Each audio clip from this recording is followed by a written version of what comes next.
Hoy en Sentir Cáceres tenemos el placer de tener con nosotros a un forofo de Cáceres, Francisco Mangú Ramiro, o Paco Mangú para todos.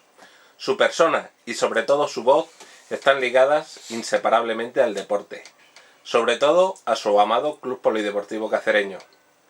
Ha sido profesor de francés, guía turístico y su oficio más destacado, comentarista de radio. Últimamente ha escrito un libro y está de fotógrafo vocacional. ¿Me queda algo? Muy buenas tardes, Paco. Hola, buenas tardes. Hombre, siempre queda algo, pero creo que para quien ya me conozca sabe que esas son de manera especial mis ocupaciones desde que uno comenzó a hacer cosas para la gente. Muy bien, a grandes rasgos hemos acertado, ¿no? Un poquito, ¿no? Sí, yo pienso que sí. Bueno, Paco, sabes que en Sentir Cáceres estamos haciendo un repaso por la vida de los vecinos de Cáceres y bueno, tú eres uno de los vecinos más importantes que tenemos en esta ciudad. ¿Dónde naciste? Pues nací justo en la Casa de la Madre, aquí en nuestra capital, en lo que es el Palacio de Godoy, en la Plaza de Santiago, que era pues una casa de maternidad allá en los años 40, que es cuando yo nací. Ahí fue donde tu madre dio a luz, ¿no? Donde mi madre dio a luz un 24 de diciembre, un día de Nochebuena. Un día de Nochebuena. 1946. ¿Les alegraste las fiestas? Mi madre sobre todo, porque muchas veces lo hemos comentado en casa, de que fue la primera vez que ella comió pavo. Aquella noche que se lo llevaron las hermanitas que estaban ocupándose del tema de la alimentación en la casa de la madre, y dice que nunca había comido pavo, y que por lo tanto celebró el que por ser día de Nochebuena le llevaron aquella noche de cenar pavo. O sea, viniste con un pavo debajo del brazo, como quien dice. Claro. Bueno, luego tu calle, tu casa, donde se desarrolló tu infancia fue... Bueno, vamos a ver. Yo tengo que decirte que cuando mi madre estaba en estado, no vivíamos aquí en Cáceres, vivíamos en Jaraíz de la Vera, donde mi padre había encontrado trabajo, él era electricista, y entonces marchó allá, y cuando mi madre estaba a punto de dar a luz, pues vinimos a casa, aquí a Cáceres, perdón, para ser atendido por la madre de mi padre, de manera especial, que vivía, por cierto, en la calle de Caleros, y después de dar a luz, bueno, pues nos fuimos otra vez a Jaraíz, que era donde llevaba a cabo mi padre su actividad profesional. Por lo tanto, los primeros años de mi infancia pues fueron allí en Jaraíz hasta los 11 años aproximadamente. A los 11 años. Sí, sí. Háblanos un poquito de tus padres, su nombre, a qué se dedicaban. Bueno, nosotros hemos seguido en casa desde hace ya varias generaciones, por lo que he tenido la posibilidad de investigar en torno a nuestro árbol genealógico, y la tradición era pues eso, continuar el tema de los nombres de abuelos o padrinos a los hijos. Y en este caso yo me llamo como mi padre, Francisco, Paco. Mi hermano mayor se llama como mi abuelo, el padre de mi padre. Por lo tanto, esa tradición se ha mantenido y bueno, pues esa fue la decisión que se adoptó, de que me llamara Francisco, pero por aquello de que también había que dar participación a la otra parte, a la de la madre, pues quisieron ponerme un segundo nombre, que no era muy habitual por aquella época el que uno tuviera dos nombres, pero que en el caso mío, al final, pues casi voy a desvelar algo que muy poquita gente sabe. Llevo el nombre de mi padre y de mi abuelo materno, por lo tanto mi nombre completo es Francisco por mi padre y Jerónimo por mi madre, por el padre de mi madre, quiero decir. Y luego ya mi madre, pues se llama Consolación. Mi padre era de aquí de Cáceres, mi madre era de Salvatierra de Santiago, y bueno, pues se conocieron jugando al fútbol mi padre. Ella era una forofa, diríamos, del fútbol de aquella época, allá en Cabezarrubia, y ahí se conocieron, y al final pues parece que luego quiso todo multiplicarse en en los descendientes que tuvieron, porque el fútbol, pues como apuntabas, pues es una de las grandes pasiones mías. Lo lleváis en los genes, ¿no? Claro que sí. Tu padre me has dicho que se dedicaba a... Mi padre era electricista. Y las mujeres, como mi madre en aquellos casos, pues con ser ama de casa ya tenían bien ganado el sueldo y una profesión tan digna como cualquier otra. Por supuesto que sí. 5 hermanos éramos. Vaya. ¿Cuándo viniste a Cáceres a vivir? Ya te digo, a los 11 años, en 1958 nos vinimos ya para Cáceres, y nos fuimos directamente a vivir a una barriada de reciente construcción en aquella época, que la había levantado Valentín Pinilla, lo que se llama la barriada de Pinilla, cerca del seminario, y allí fue donde transcurrió pues mi segunda infancia. En aquellos pabellones fuimos de los primeros que vinimos a vivir a aquella zona, y por lo tanto en torno a esa zona es donde se desenvolvió toda mi infancia. ¿Qué recuerdan tus ojos de infante, de aquella época, de niño, con 11 años, de ese barrio? ¿Cómo lo veías? Bueno, era prácticamente... Allí terminaba Cáceres por esa zona. Por supuesto, ahora ya es una auténtica adivinación el poder, los chicos de hoy, imaginarse lo que allí había. El último edificio que había era pues la cárcel antigua, que ya ha dejado de cumplir con este menester, y la barriada de autoconstruidas, que eran las llamadas Casa de la Cárcel.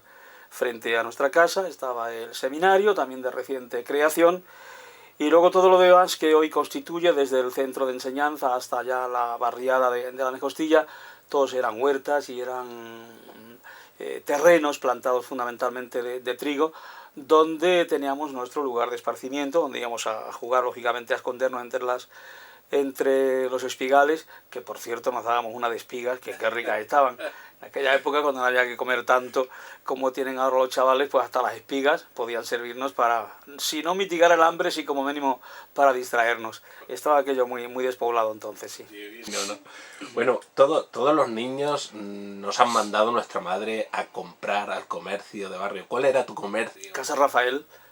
Casa Rafael era el nuestro, un señor que había estado trabajando con los Iriri, y que en las Cuatro Esquinas, y que luego después montó su propia tienda en su propia casa, pues una de las dependencias la destinó para que fuera la tienda donde él distribuía pues lo clásico, los alimentos de primera necesidad, y además por el sistema pues habitual de comprar y muchas veces ni pagar sino apuntar en la libreta correspondiente, por lo que la imagen del tendero con el lápiz en la oreja pues era muy habitual, repito, para poder ir tomando nota de los que habían comprado y no habían podido hacer efectivo el pago. A final de mes era cuando llegaba el padre con el sueldo, cuando la madre se encargaba de hacer los correspondientes repartos allí en la mesa, tanto para el calzado, tanto para el de la leche, tanto... Y al final se quedaba sin perlas. El día 31 ya no tenía dinero, por supuesto, y era volver a empezar otra vez a apuntar para el mes siguiente. O sea, que se vivía al día, ¿no? Como se dice. Claro, no había otro remedio. ¿Cuántos hermanos erais? 5. 5 conmigo, éramos 2 hermanos y 3 hermanas, sí. ¿Dónde comenzaron tus estudios? Allí en Jaraí. En Jaraí fue en el Colegio Nacional, hice lógicamente los estudios de primaria, y luego al venir a Cáceres pues tuve la fortuna de que al poco tiempo, pues la verdad es que pudieron llevarme a un colegio que diríamos que era de élite, el Colegio de San Antonio, puesto que era un colegio privado, colegio de franciscanos, pero conseguimos una beca y por lo tanto pues allí pude realizar todos mis estudios previos al preuniversitario. No era San Antonio un colegio para chavales de personas obreras, sino más bien para aquellos que tenían un patrimonio familiar o eran hijos de personas de clase media alta, me refiero hijos de abogados, hijos de médicos, hijos de notarios, más luego los internos que venían de los pueblos, pues que eran los que pertenecían como miembros a familias de ganaderos, de agricultores, pero con patrimonios importantes. Luego había un sector para atender también a aquellas personas que, reuniendo un mínimo de virtudes estudiantiles, pues les premiaban dándole una beca, con lo cual como mínimo se podía acudir a estos centros de estudios sin que fuera un peso económico para la familia.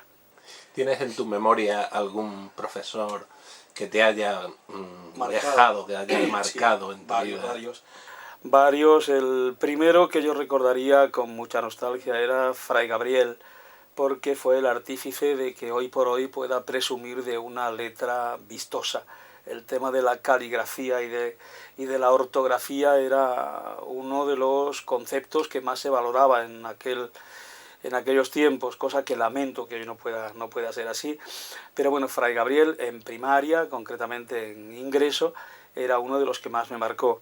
El padre Agustín Barrios, también desde segundo de bachillerato, también fue otro de los que influyó poderosamente en mi formación. Y posteriormente, siguiendo con el capítulo de religiosos, el padre Teodoro Solana, que era al que denominábamos popularmente el chapete, muy pequeñito, y que tenía pues eso, los carrillos muy rojizos y de ahí la denominación de chapetes.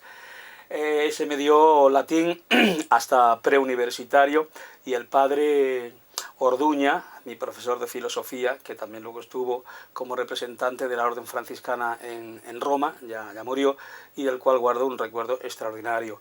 Y en cuanto a los que no eran frailes, sino legos, profesores de la calle, que alternaban sus enseñanzas, no solamente en San Antonio, sino en otros centros más de la capital, un recuerdo extraordinario para don Pablo Naranjo, un socialista convencido y uno de los hombres que más me animó y más influyó en mí para tener las inquietudes que sigo teniendo sobre la historia de España. Me dio clase en preuniversitario, y a pesar de que yo luego generé mis estudios a través de las letras, pues en ciencias, antes de que hubiera la doble faceta de ciencias y letras, en matemáticas, don Miguel Antonio Esteban y don Ricardo Durán fueron desde luego mis auténticos profesores, de los cuales guardo un recuerdo entrañable. Bueno, una vez que salíamos de esas clases, de ese colegio, supongo que el barrio era tu campo de juegos, ¿no? ¿Qué recuerdas de tus amigos de infancia? De esos... Bueno, a la hora de los juegos, uno de los lugares donde habitualmente practicábamos mucho el juego, sobre todo los deportivos, por supuesto, era el propio colegio. O sea, terminar las clases no significaba irte a casa rápidamente, sino aprovechar la luz del sol para poder jugar en las instalaciones que tenía el colegio, y que se reducían pues a la cancha de baloncesto, que era baloncesto frontón, y al campo de balonmano, que era balonmano y fútbol. Ahí jugábamos nuestros partidos, repito, y luego después el barrio se quedaba más rescindido para fundamentalmente los fines de semana, que era donde, también con el fútbol como protagonista de manera especial, en las proximidades de la barriada de Pinilla, donde teníamos la casa, pues teníamos un campo donde hoy está el colegio diocesano, le llamábamos el Triángulo. Allí jugábamos partidillos en dimensiones muy reducidas, y luego la cerca de Chapao, que le decíamos, que es donde está la antigua Facultad de Filosofía y Letras, donde está ahora mismo un albergue, y ahí eran celebrar auténticos partidos los amigos de la barriada, retando probablemente a aquellos que eran nuestros máximos rivales, los de San Blas, o bien los de la Plaza de Toros, o bien los de la Plaza Italia. Se hacían los clásicos fío, nos pedían fío, y si nos interesaba pues jugábamos, y allí estábamos muchas veces hasta al anochecer jugando, y con mucha gente que se paraba en la carretera a ver esos partidos, porque había gente que en aquella época lo hacía bastante bien. Y de aquellos amigos, pues obviamente tengo los recuerdos de todos, absolutamente de todos los que vivíamos en aquella barriada, pero fundamentalmente, bueno, pues de aquellos que tenían una habilidad especial también para jugar al fútbol, que eran los que al fin y al cabo nos sacaban las castañas del fuego a los más pequeñitos. Sí. ¿Qué fiestas populares recuerdas de Cáceres, así con mayor intensidad? San Blas, por supuesto. San Blas porque si todavía sigo teniendo pues una especial debilidad cada vez que paso por delante de aquella iglesia, donde ha sido donde comencé de alguna manera a tener el vínculo como parroquiano y como feligrés. San Blas tenía su romería clásica, pero que no paraba como para ahora a la altura del cruce de la carretera de Trujillo. Antes la romería implicaba un mayor desplazamiento de personas a aquella zona, y fundamentalmente pues llegaban hasta lo que hoy es la zona de la Mejostilla Baja, donde había una caseta de camineros, recuerdo, y hasta allí llegaba la gente paseando. Era otra forma de vivir, con una mayor participación del pueblo, y por supuesto pues con todo lo que conllevaba la distracción y el peregrinar de las personas de Cáceres que acudían en masa a aquella zona. Y luego fuera de lo que era el entorno de nuestro barrio, pues por supuesto que las clásicas fiestas que todavía se siguen hoy disfrutando, las ferias y fiestas. Lo que pasa es que antes teníamos dos festividades, la de la feria de mayo y la feria de septiembre. Hoy solamente se mantiene la de mayo, la de septiembre ha desaparecido. Y recuerdo que eran en el rodeo, donde hoy está el parque del rodeo. Ahí era donde se celebraban las ferias, siendo yo jovencito.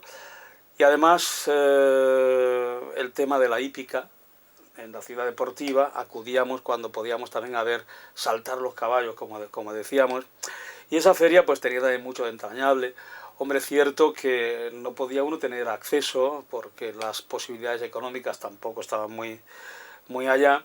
No podía uno tener mucho acceso a lo que eran las actividades y las actuaciones que pudiera existir. Solamente teníamos una ventaja. Mi padre, al ser electricista, pues eran casi todos los días que estaban de turno en la feria por los clásicos apagones que podían llevarse a cabo en alguna de las atracciones o en alguna de las casetas, y esto se traducía en que la brigada en la cual estaba integrado mi padre, pues les daban unas fichas a los señores que por el favor de haberle, pues estaban de servicio, no podían cobrar lógicamente, por lo tanto los feriantes le daban fichas para que sus hijos o sus nietos pues, pudieran luego después acudir a montar en las atracciones. Al final de la jornada, los 3 o 4 miembros de la brigada se repartían entre todos las fichas, 3 del circo para ti, 3 de los coches eléctricos para ti, y cuando llegaba mi padre a casa con las fichas era un auténtico espectáculo. Luego nos las repartíamos y era la única forma de poder montar en estos cacharros, claro. Las hogueras de San Jorge también las has vivido. También, y además que tenían pues ese concepto de a ver qué barriada era la que podía conseguir la mayor de las hogueras, y era pues una acumulación constante de todo aquello que pudiera ser presa de las llamas.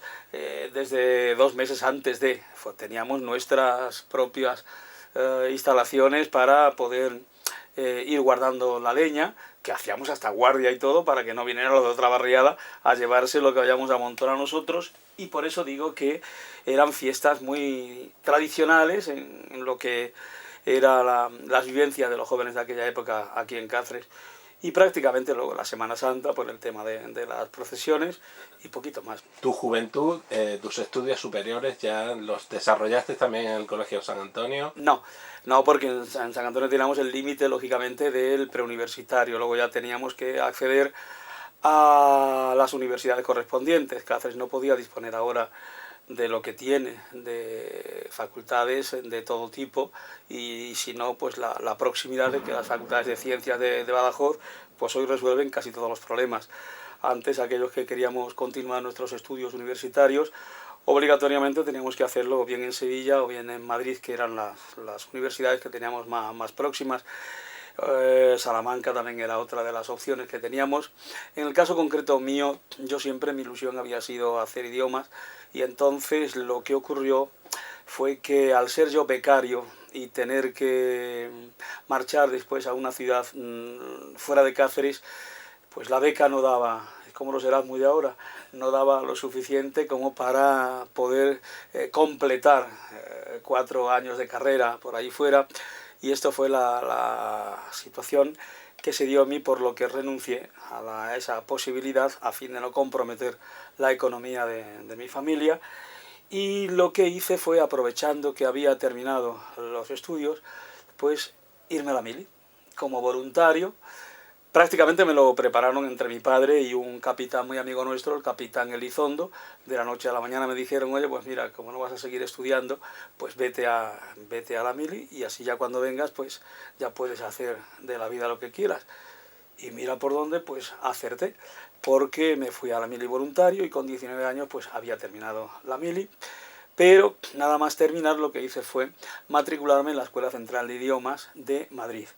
Entonces yo en francés era un hacha, como se decían, y en el colegio había sacado notas muy buenas, con matrículas incluidas, por lo tanto pensé que esa era la opción. Hombre, tenía un límite de que no podía dar clase en los institutos de enseñanza media, pero sí podía darle como en las clases privadas. Y entonces lo que fui, pues me fui a Madrid, lo hice de por libre, Y la carrera, que eran también 4 años, pues lo hice en tan solo 1,5 o 2, porque me presenté de los 2 primeros cursos en junio, me presenté del tercer curso en septiembre, lo saqué todo, y al año siguiente pues ya pude terminar los estudios, con lo cual me salió incluso hasta más corta el hacer los estudios de francés allá en la Escuela Central de Idiomas de Madrid. Háblanos un poquito de tu juventud por Cáceres, por las calles de Cáceres, sobre los 20. Bueno, yo ya te digo que al final terminé muy pronto el tema de la mili, con lo cual, pues al terminar también pronto los estudios, lo que pude fue tener la posibilidad de ir ya encauzando mi futuro. Y lo primero que se me ocurrió, por el tema del idioma, es poder ser un día guía intérprete de turismo. Aquí había en Cáceres un patrimonio, el que seguimos teniendo, que es un auténtico orgullo para todos, y yo pensé que por ahí podía estar una de las salidas para encauzar mi futuro profesional. Solamente había un guía de turismo en Cáceres, que por cierto era oficial de prisiones, yo le veía de cuando en cuando con los turistas, y entonces lo que hice fue presentarme a las oposiciones que se hicieron por el entonces Ministerio de Información y Turismo. Nos presentamos 4 personas, nos hicieron los exámenes en lo que hoy es el Parador Nacional de Turismo, en la calle Ancha, y los 4 que nos presentamos fuimos capaces de obtener plaza de guía intérprete de turismo. Luego al final, pues por unas causas u otras, solamente quedé yo como miembro de esa primera jornada de guías profesionales aquí en Cáceres, y ese fue mi primer comienzo de profesional. Al mismo tiempo comencé a dar clases particulares ya en una academia en la Plaza de Santiago, donde unos compañeros pues nos dividimos las materias en distintas facetas. Yo daba francés, otros compañeros daban latín, otros daban la sección de matemáticas, y ahí estuve también durante muchísimos años dando clases. Al final también tuve que suplir a una compañera, me llamó el superior del Colegio de San Antonio, el padre Luis, para que sustituyera a mi compañera Emilia, mientras ella pues disfrutaba de su época de maternidad, y allí estuve efectivamente un par de años, y luego posteriormente me dieron la posibilidad de continuar, y así lo hice durante otro par de años más. Al mismo tiempo, estando en clases particulares, pues fue cuando se convocaron las plazas de aspirantes a lo que era la entonces recién nacida Radio Popular. Yo había hecho unos cursos de formación en el Cine Coliseum para poder formar parte de la plantilla de Radio Popular, pero justo se inauguró en el año 68, cuando yo todavía no me había licenciado. Y como consecuencia de ello, pues cuando regresé de la mili, ya estaban las plazas cubiertas, y ello llevó como consecuencia que pues no pudiera entrar de inmediato. En cualquier caso, el director que estaba entonces, don Celso Bañeza, me dijo, bueno, tú vente por aquí porque ya vas conociendo el tema, sabes de qué va y te estás identificando con la causa. Bueno, pues yo es lo que iba, y efectivamente así fue. Y recuerdo que la información deportiva en aquella época la llevaba mi compañero Francisco Antonio Tato, ya fallecido, y yo jugaba al fútbol en aquella época. Yo había estado con el Cacereño entrenando. Recuerdo que el entrenador que tenía el Cacereño en aquella época, habla de la temporada 1970-71, era don Ángel Humarán. Claro, yo iba a los entrenamientos cuando podía, porque como estaba dando clases particulares no podía acudir puntual. En la pretemporada siempre se suele entrenar muy temprano, porque luego el calor en Cáceres es muy fuerte. Yo terminaba las clases, empezaba a dar clases a las 8 y a lo mejor terminaba a las 11. Cuando llegaba pues ya estaba el entrenamiento casi terminado. Y don Ángel Humarán también, que en gloria esté, pues me dijo, a este paso usted no llega a ser futbolista, Mangut. Y eso, no, porque si usted viene tarde no puede usted estar preparado en condiciones. Es que vengo de clase y claro, no, Si no, lo que tiene usted que hacer es estudiar en invierno y así no tiene que ir a clase en verano. Digo, no sé, es que yo soy el profesor. Ah, no, entonces no te preocupes, primero las clases, porque el fútbol se acaba y lo de las clases puede ser tu futuro, así es que tú sigue estudiando, digo, sigue dando clases y luego te vienes cuando termines las mismas. Y esa temporada que estuve a punto de haber pasado a la primera plantilla del Cacereño, al final pues no, yo me di cuenta de que no se podía competir con los demás profesionales que había, por lo que seguí jugando al fútbol en el Cacereño Atlético, y es lo que te decía, que cuando Francisco Antonio Tato en la cadena COPE me dijo que colaborase con él con los deportes, pues la verdad es que fue para mí un compromiso, porque me encargó precisamente que me ocupara del tema del Cacereño Atlético. Claro, me parecía como muy violento el hecho de tener que jugar yo y analizarme como lo había hecho yo mismo, y entonces decidí ya dejar el fútbol, pero cuando tenía 27, 28 años, a nivel más o menos de semiprofesional. Y consecuencia de ello, pues comenzó mi vínculo con la radio. Al final terminé ocupándome de la discoteca. Luego después, cuando colaboré con Francisco Antonio Tato, luego ya él lo dejó y yo me quedé ya de responsable. Y desde el año 72, pues hasta que me jubilé el año pasado, a pesar de que sigo todavía colaborando y haciendo algunas cosas, pues esa ha sido mi ocupación fundamental. Toda una vida. Claro, pero es que es así, además muy orgulloso, muy contento. De hecho, el que todavía, pues sin tener que ir, repito, pues me gusta acudir a la radio, a los estudios, oler a radio, estar con mis compañeros y lunes y viernes de manera fundamental, hacer mis comentarios y atender a los compañeros que me llaman de fuera, de los equipos que vienen a jugar aquí, y participar en todo aquello que tiene relación con el deporte a través del micrófono, sigue siendo de gran pasión. Y desde luego no sé cuándo voy a dejarlo. Vamos a dar un pequeño paseo por ese año 72, 73, en el cual comenzabas tú ya a mocear, en el que paseabas por Cáceres. ¿Qué había por Cáceres? Por Cáceres había pues lo que tenemos hoy, pero lógicamente con una perspectiva, una panorámica y unas vivencias distintas a las de hoy, obviamente. Había dos zonas de paseo. Se paseaba normalmente solo los fines de semana, porque los días de diario pues no teníamos eso de salir ya los viernes por la noche. El tema del botellón, por supuesto, no existía. Y las discotecas pues eran lugares donde solamente los mayores tenían acceso a ella. Los chavales jóvenes, pues la verdad es que nos conformábamos simplemente con el paseo nada más, y además en dos zonas muy determinadas. Lo que era desde San Juan para abajo hasta la plaza y desde San Juan para arriba hasta la Cruz de los Caídos. Entonces parecía que el Cáceres estaba dividido en dos mitades a la hora de reflejar lo que era la representación de la sociedad juvenil de aquella época. La gente obrera, la gente trabajadora, eran los que estábamos de San Juan para abajo, y los que eran ya hijos de funcionarios o de personas un poco más acomodadas, de San Juan para arriba. Pero incluso de San Juan para arriba había dos partes absolutamente opuestas, lo que era la zona del Coliseum, la acera del Coliseum, y lo que era la zona del Paseo Central de Cánovas.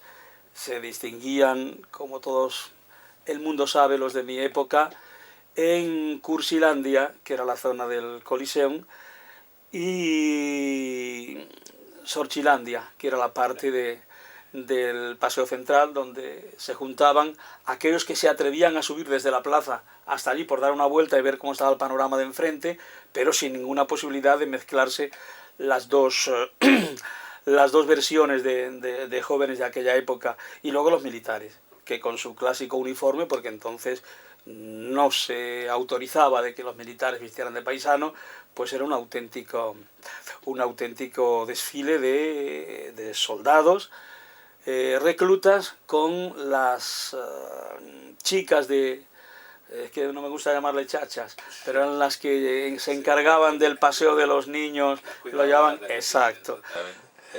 ¿Qué locales había famosos por aquella época en donde se reunía la gente? Nosotros, a nivel de diversiones locales, los que había no solíamos frecuentarlos mucho, te refiero antes de los 20 años. Hacíamos nuestros guateques. pero no eran en locales lógicamente comerciales, sino en algunas dependencias que solíamos alquilar. Alguien se ocupaba de llevar el picu, el tocadisco y los discos, y otros se encargaban de llevar algunas bebidillas, sin alcohol por supuesto, y allí pasábamos las horas muertas. Pero luego ya a partir de los 20, pues sí, efectivamente había algunas salas donde ya más o menos nos atrevíamos por aquello de que el cuerpo ya te pedía otras cosas y tenías la posibilidad de estar en unos ambientes un tanto más profesionalizados, léase las discotecas de aquella época, fundamentalmente Faunos, que era la que marcaba las diferencias para los jóvenes de aquella época en la parte baja de la Madrila. ¿Cómo conociste a tu pareja? Bueno, pues como yo te he dicho, nosotros vivimos los primeros años, todos mis hermanos, en Jaray de la Vera. Mi padre era electricista y aquella zona es muy fértil, es una zona de agricultura de manera especial, todo el valle del Tietar, lo cual requiere que haya pues una serie de subestaciones eléctricas que son las que generan la capacidad eléctrica suficiente para que los motores de las distintas fincas puedan llevar el agua a aquellos lugares que se necesita para el cultivo de los productos. El tema del algodón, el tabaco y el pimentón, que eran los recursos fundamentales agrarios de aquella zona, en fincas riquísimas, pues tenían que ser gestionadas por una serie de auténticos especialistas, como eran los peritos agrícolas. Eran propiedades privadas, eran latifundios fundamentalmente de personas muy poderosas económicamente, y se laboraba la tierra en concepto de medieros. El concepto de mediero pues significaba eso, que el rico ponía las tierras y el pobre ponía el trabajo. Por lo tanto, las dos partes se necesitaban. Ese rico no podría nunca darle vida a esas tierras si no hubiera quien se las trabajase, y ese trabajador nunca podría trabajar si no hubiera quien le ofreciera una tierra para poder hacerlo. Bueno, y en ese concepto vivían las familias de aquella zona, y mi padre era el encargado de gestionar todo el funcionamiento de los motores eléctricos de aquellas fincas.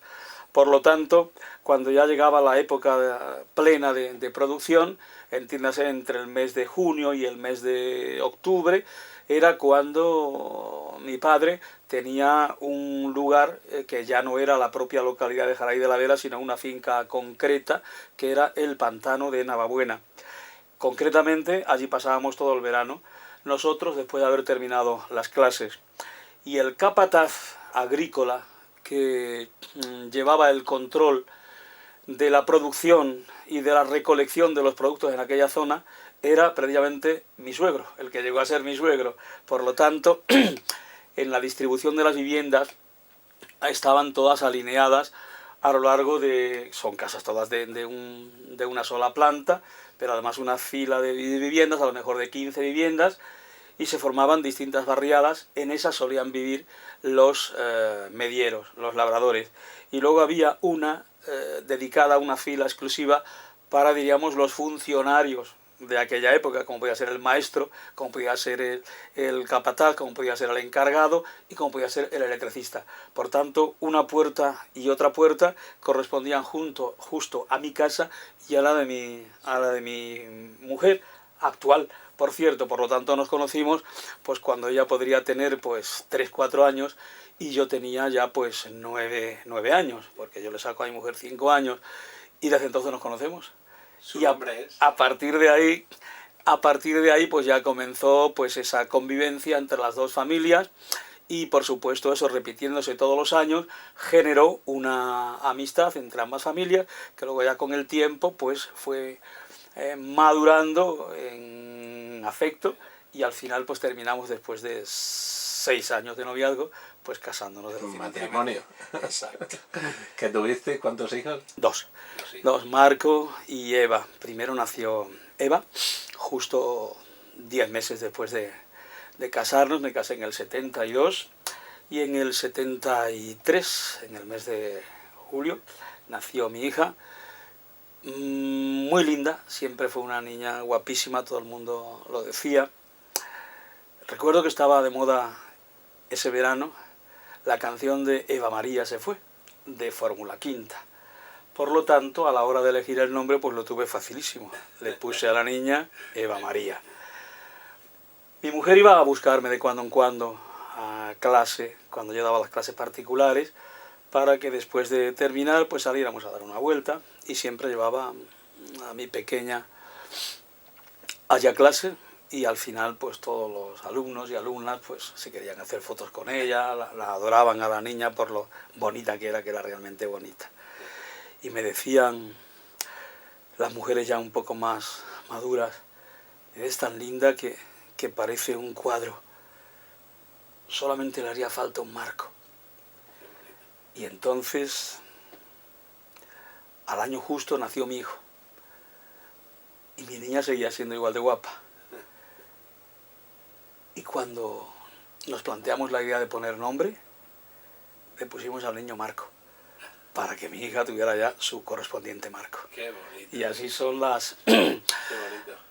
las fórmulas que adoptamos para nombrar a nuestros hijos. ¿Tu señora se llama que no Tina. me... Tina. Sí. Tina. Ajá. ¿Os casasteis en Cáceres? O... Sí, aquí en Cáceres. ¿Dónde celebrasteis la...? Bueno, el pues evento? en San Blas, por supuesto. San Blas. Pertenecía a San Blas. Lo que pasa que no me casó el cura, que era entonces don José Reviriego. Yo había tenido un profesor también al que apreciaba mucho, franciscano, que era el padre Fernando Navarro. Había sido mi profesor de francés, y a él lo habían trasladado a Córdoba. Entonces yo me comprometí a irle a buscar para que viniera a casarme él. Y efectivamente fui a buscarle, pero quedamos en una distancia intermedia. Él era un aventurero, y el tema del autostop se llevaba muchísimo en aquella época. Hizo autostop desde Córdoba hasta Mérida, y en Mérida ya le recogí yo. Bueno, pues le monté en el coche. Tenía yo un Mini Morris, me había costado 105.000 pesetas, y nos vinimos para Cáceres. Yo con la intención de llevarle al convento para que pasara la noche y al día siguiente ya nos casara.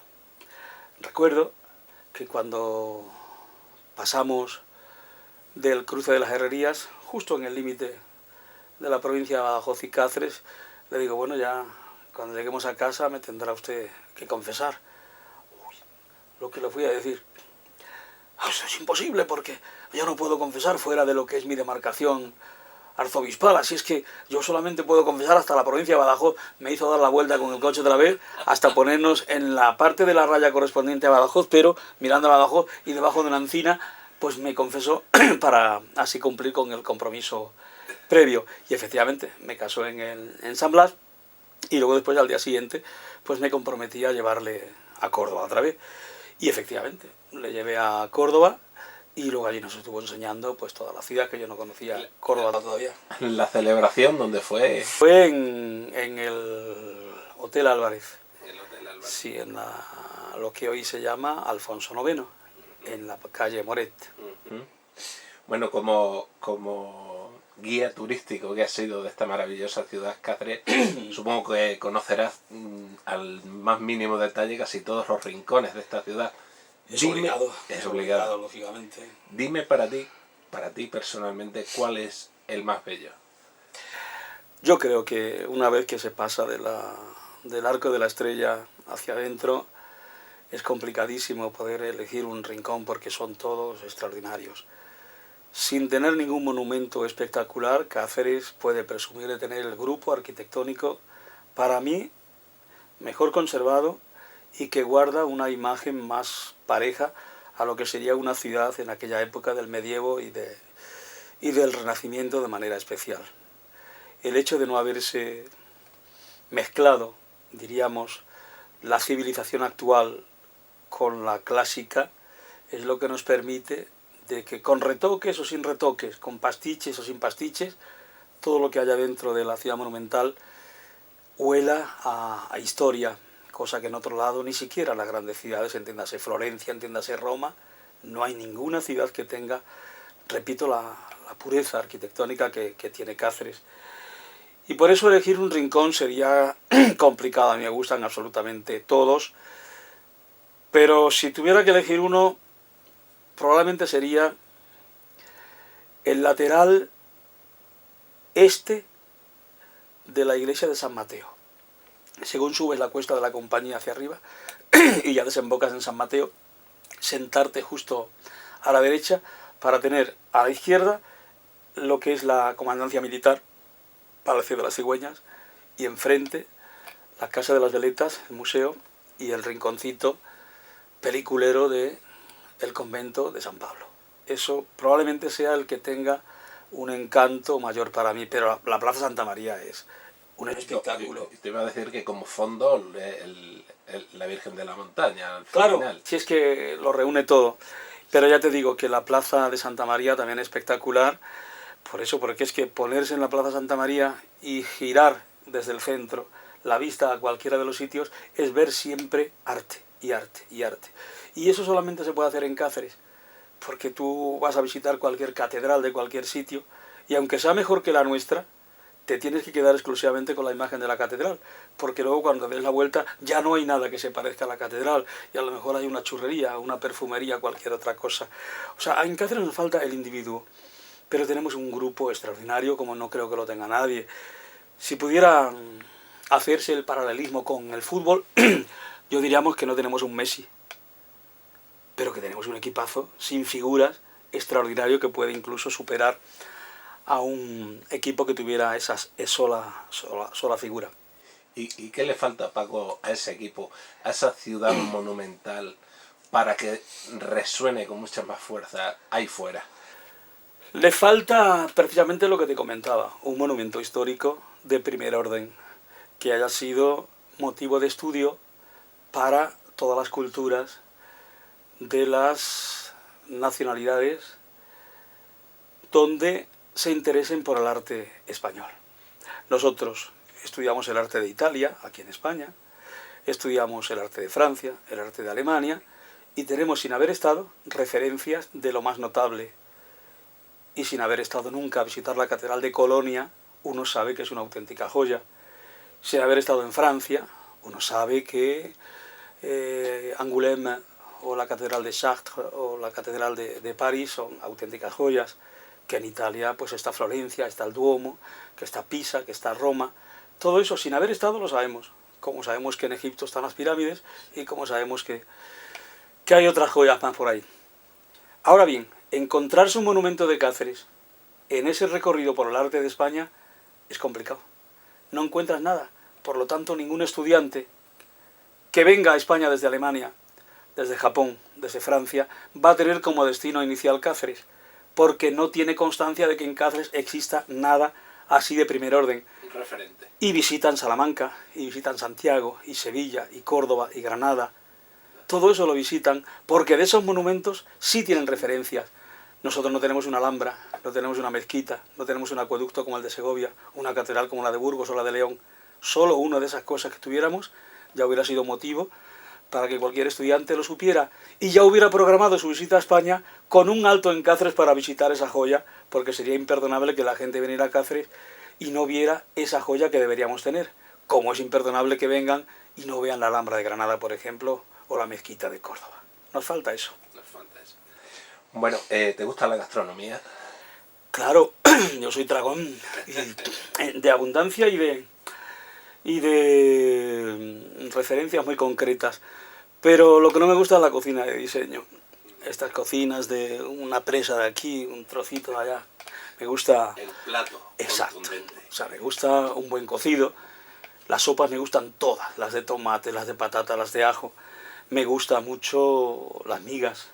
Todo lo que suene a extremeño, desde luego me encanta. Más de pescado que de carnes. Y los embutidos también me apasionan absolutamente todos, porque que no le gusten los embutidos a un extremeño, pues sería casi un pecado normal y una causa de excomunión teniendo lo que tenemos aquí. Si tuvieras un invitado especial a tu casa, ¿qué plato le prepararías? Seguro que extremeño. Un cocido extremeño con un buen piso de tomate para acompañarlo. Bueno, vamos a acabar esta entrevista haciendo un test muy rápido para darle finalidad a esta entrevista. ¿Eres una persona con suerte? Sí, por supuesto que sí. ¿Piensas que las oportunidades se escogen? No, se presentan. Se presentan. Si fuera por escogerlas, uno escogería las que le interesaran. Si pudieras cambiar tu estilo de vida por un año, ¿qué harías? Sin duda alguna, muchas de las cosas que no he hecho anteriormente. ¿Cómo ves el futuro? Para los que estamos ya en nuestra edad, bastante tranquilito, bastante pacífico.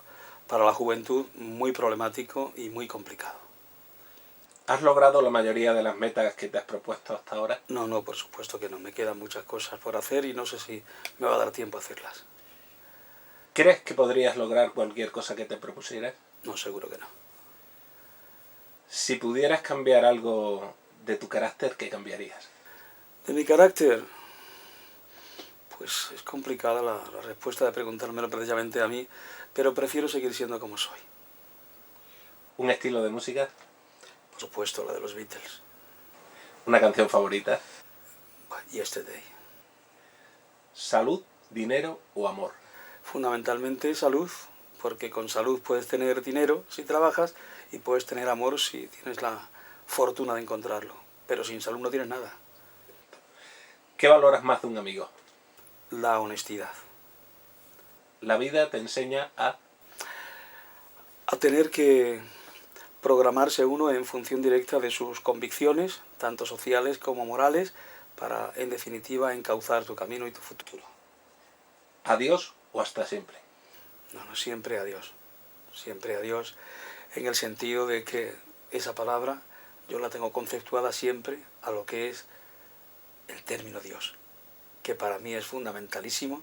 Entonces, utilizarla, aunque algunos puedan entenderlo como despedida, para mí es acercamiento más que otra cosa. Muy bien, Paco, pues ha sido un placer tenerte con nosotros en este Sentir Cáceres. Ha sido muy amable. Que tengas una larga y bonita vida. Muchas gracias a vosotros y os deseo en esta nueva aventura que tengáis por la ilusión que habéis puesto en el proyecto. Muchísima suerte, muchísimo tino, que seguro que lo vais a conseguir. Y nada, que no desfallezcáis nunca, sino al contrario, que os marquéis vuestro propio destino, que seguro que lo vais a conseguir.